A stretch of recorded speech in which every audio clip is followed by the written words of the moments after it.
nababalita po namin, Yes. kaya po na mapako sa kasalukuyang presyo yung ating basic at prime commodities hanggang April 16.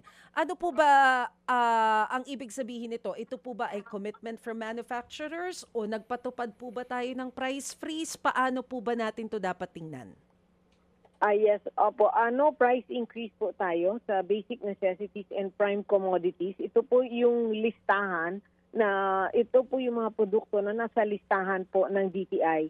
Yes, this is a commitment from the manufacturers and from the retailers that there will be no price increase for basic necessities and prime commodities. Also a commitment from DTI. Pero ma'am, kung commitment po siya from manufacturers, mga negosyante, syempre ang worry natin dyan, baka mamaya bigla nilang bawiin. Hindi po. It's not done that way for the basic necessities and prime commodities na yung mga produkto ay at saka yung SRP po or yung prices po ay controlled ng DTI. These are only 200 these are 205 SKUs kasi actually marami namang produkto po na nasa merkado ngayon. But 205 of that is the basic necessities and prime commodities that are within the prices are within the control of DTI po.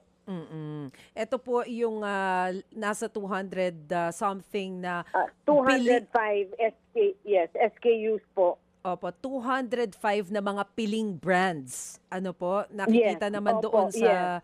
DTI yung listahan. Pero I wonder, ma'am, posible po ba sa ngayon yung pagpapatupad natin ng price freeze following po yung declaration ni Pangulong Marcos ng State of National Energy Emergency?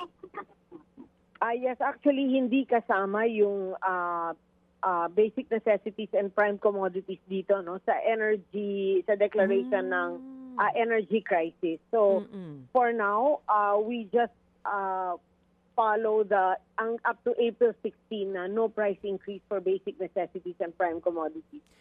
So kapag po yung energy emergency, nakasentro lang talaga siya dun sa energy, kahit na may word na emergency. Hindi po siya yung parang state Yes, of opo. calamity natin. No, hindi po. It's different. Mga kapatid, para sa iba pang mga balita at impormasyon, sundan niyo po kami sa X, Instagram, Facebook at syempre sa TikTok, True Network PH. Mag-subscribe din po kayo sa aming YouTube channel, True Network. May website din po tayo, truenetwork.ph at pwede niyo rin po kaming mapanood sa Channel 19 ng aming True FM TV. Lagi pa rin makinig sa radyo dito po sa 105.9 True FM dahil dito, laging true sa'yo, kapatid. Dito tayo sa totoo, tunay at tapat.